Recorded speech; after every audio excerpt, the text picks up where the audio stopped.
Hey, this is JP and welcome to a new video. We are in the month of October, which is obviously Halloween month, and everyone is in the mood for spooky horror reads, so I wanted to give some horror book recommendations. Now we'll get a bit into that. But I am not a huge horror fan when it comes to books. I am, though, for movies and TV shows. But I still wanted to talk about some horror books that I've enjoyed. And in particular, these are all horror books that have controversy in some shape or form.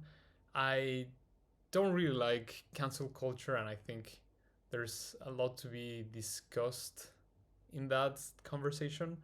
But I think that there's sometimes books that are just kind of deemed controversial for some reason, and then the people like to say like, don't read this because of XYZ, or this is controversial because of that, and so like this is not worth reading. And I think that can be a bit dangerous. So at the same time, it's obviously not good to condemn negative portrayal, like negative representation, or authors doing questionable things or illegal things.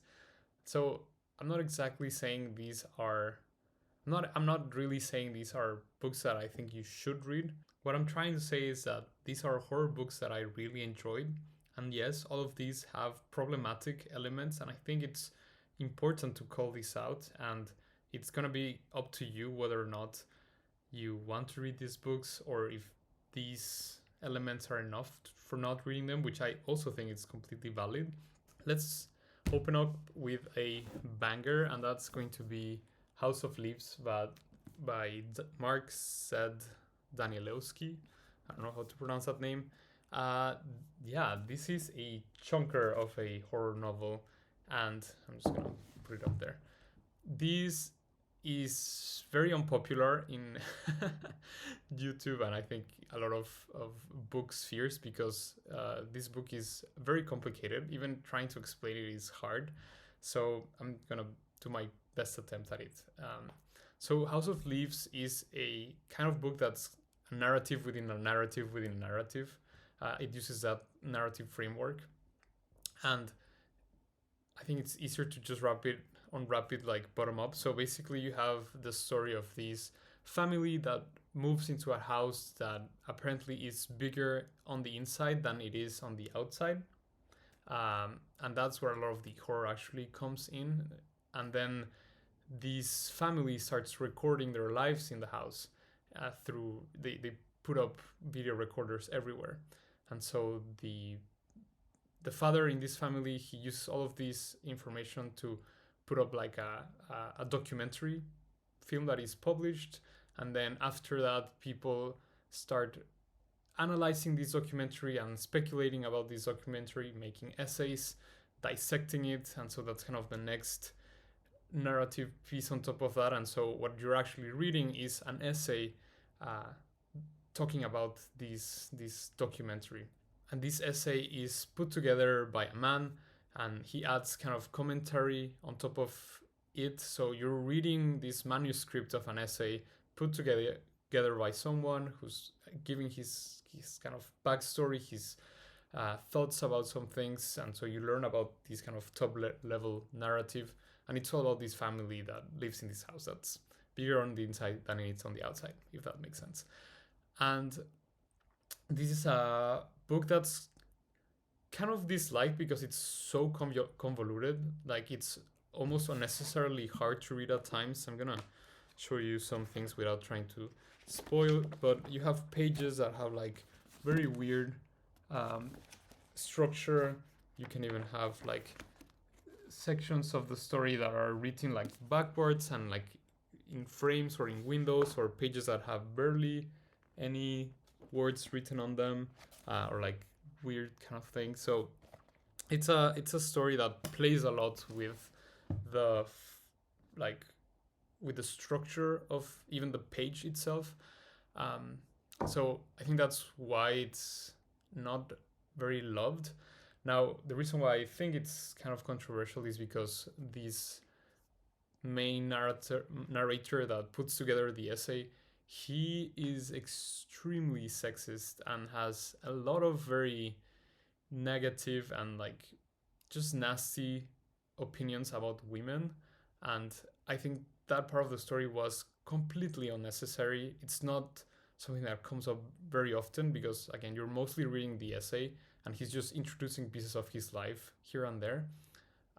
But it's there and it's really jarring. I think it's of very bad taste. I don't really understand why the author wanted to put. I mean, I think using this character was interesting, and there are some interesting themes and a lot of horror actually that also comes through his own kind of trauma and story. But I think in particular, this part of his characterization was just not giving anything, any value to the story. So I think I tried to read online what people thought about it, and I think it's a consensus that people just hate how sexist this main character is. And again, even though it doesn't come up a lot in the story, it's almost like every time he speaks, there's going to be at least one comment that is just very very disrespectful to women. Um, so I think if that's enough for not wanting to read this book, I totally understand that. Um, Now, putting that aside, and again, not to say that that's uh, something that we should be condemning or whatever, but just talking a bit more about the horror part of the book itself, because again, this is a horror book recommendation. Um, this book has a lot of discussion in like the use of spaces and darkness as its kind of main horror elements. I think it kind of gives some vibes of like cosmic horror, and I don't want to spoil or give a lot of explanations as to why, because I think that's the part that's super interesting, and discovering how it is that this house is like bigger on the inside than it's on the outside. I thought that part was fascinating, gripping, definitely my favorite in the book when we're like in that narrative. I know this book managed to make me feel actually like scared when I was reading it in the middle of the day, which is again something that I haven't really experienced, I think, with any other book. So I think that makes it very special. So let's move on. Let's talk about the next book, which is Cadáver Exquisito by Agustina Basterrica. This is translated to English and it's called Tender is the Flesh. Cadáver Exquisito is a dystopian kind of horror book that is set in a world where a virus comes down to humanity in some way. Basically, people stop eating animal meat, which in turn, and this is, you really need to suspend your disbelief here, but in turn, it basically means that society builds this industry of human meat factories to supply kind of that meat demand that is no longer available through animal meat. And so, I mean, obviously, just the concept itself is horrific, and this book has a ton of violence towards human beings in general and also towards women, which makes it a very controversial book. It's also written by a woman, which I think when people talk about this, I think a lot of people condemn when women write stories about violence towards women, because it is said that, why is this author, adding up to the already problematic portrayal of violence towards women and so on and so forth. So I think this is a book that booktube loves to hate. I mean, just the first chapter in this book is a very, very detailed description of a man that works in one of these factories of human meat production, and they just walk you through the process, and he's kind of an inspector. So it's super graphic. It's extremely, extremely disgusting. And I think if you like body horror, like, this is definitely going to be for you. But it has all of the trigger warnings related to like violence and abuse that you could think of. So definitely check that up if this sounds interesting. I was reminded about this book by my friend Caso, so this is a shout out to you. because they are going to read it for their book club, and I also read this book with my book club, so I think that's fun. And I think the reason why I wanted to talk about this is because I had such a good time discussing this with my friends. It's the kind of book that you cannot not have opinions or feelings about.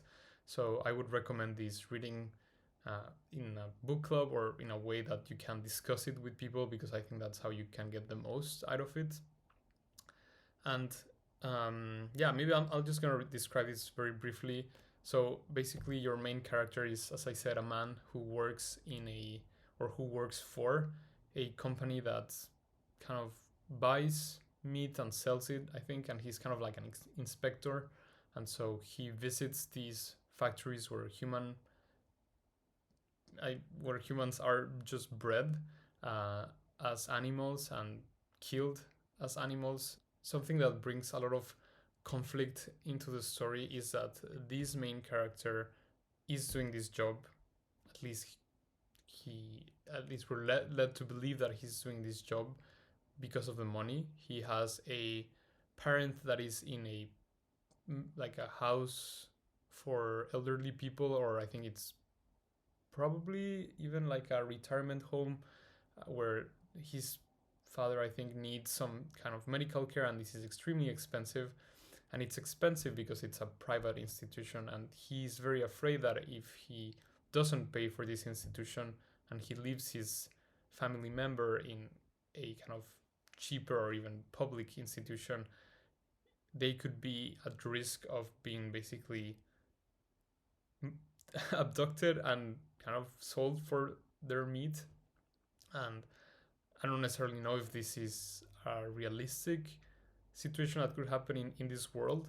I mean, there are for sure a group of people that basically just kidnap others and sell them for meat. So I mean, this does happen in the story, and so he knows that what he's doing is wrong, and yet his need for having this high paying job to be able to pay for this family member, I think, brings a lot of conflict in the story that is just interesting to read about, because he's doing something that's awful, and as the story goes on, I think he starts losing more and more of that kind of clarity. He does struggle a lot with his own morality, which I think is good. You don't have this kind of character that is oblivious just to the circumstances that he's participating in. He's very conscious of what he's doing, and I think that's what makes this book very interesting, especially given what happens later on in the book with another character that pops up, and the way they interact with each other, and the way he treats this other character despite his quote unquote moral awareness, I think makes it so devastating, so powerful, and the ending is extremely like messed up. And yeah, it makes for a very good horror book, I think. Especially, again, as I said, if you can discuss this with others, I think you're gonna get way more out of it. So I've already talked a lot about this, but anyways, that is Cadáver Exquisito, and also such a good name for a book. And yeah, let's get to the last of these books, and this is going to be well, this is just my collection of H.P. Lovecraft's Tales of Horror. Also, look at this cover. This is so pretty. This is a gift from my brother, so thanks to you, Ro, from a very long time ago. But just look at the production of this, and also wait, like, I love this. Yeah, this is just a short story collection of H.P. Lovecraft's works. I mean, there's a million of these. They all contain different stories, but I mean, he's a very well-known author, so I don't think he needs much introduction. Now, why is he controversial? If you know, you know, but if you don't, he was basically very racist, and it really shows in his stories. There's so many kind of mentions and not just like bad representations of indigenous people, but also like straight off colonialism and slavery is like there. So a lot of red flags here. Again, not trying to condemn any of this, but I do enjoy a lot of. I mean, some of his short stories I think are fascinating.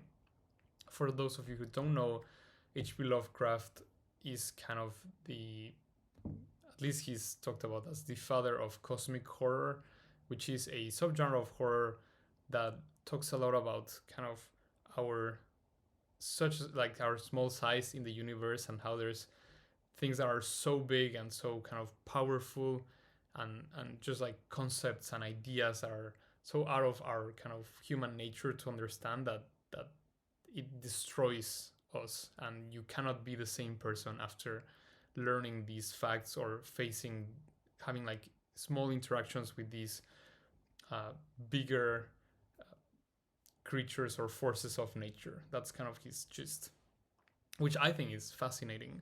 I know that for a lot of people that haven't read Lovecraft, they picture this Cthulhu monster, and a lot of his mythos is portrayed as like monster kind of horror, and I think that's what has become very popular in like media. But actually, I don't think his book. I mean, even though a lot of his stories do contain like monsters, I don't think the monster part of it is what makes it scary or even the most important part. As I said, a lot of his stories have more to do with how humans deal with these encounters more than like the violence of this creature itself. There's also a lot of like cultism and fighting with cults that exists in his mythos. But some of his stories are not necessarily monster driven at all, and they're fantastic. And as an example of that, I would highly recommend The Color Out of Space. And the premise of this short story is that you have this small town. I don't even know where it is, but somewhere in like England or maybe United States. And there's basically this object that falls off of the sky, and people are trying to understand what this object is and what it's made of, and basically scientists can't really explain the elements that it's made of, and it's kind of destroying the land around it, and the people are starting to get sick, and it's so good, and I would really recommend this. Another example of a really short story that doesn't have any monsters at all is The Temple, and this is written by someone that's kind of at the bottom of the ocean in an expedition. And I mean, I don't want to say a lot more than that, but I just want to make a case that Lovecraft has some amazing short stories that don't even have like monsters and still create this psychological horror that is based on, again, this idea that there's just some information that we humans are just not meant to know or even be able to hold in ourselves, and how that just destroys your psyche. And I think that's super cool. Obviously there's other stories that are very popular, very praised, like The Call of Cthulhu, At the Mountains of Madness. I've really enjoyed these as well. That's Lovecraft, and that makes it for this video. Let me know what you think about this, if you've read any of these, and yeah, have a great day.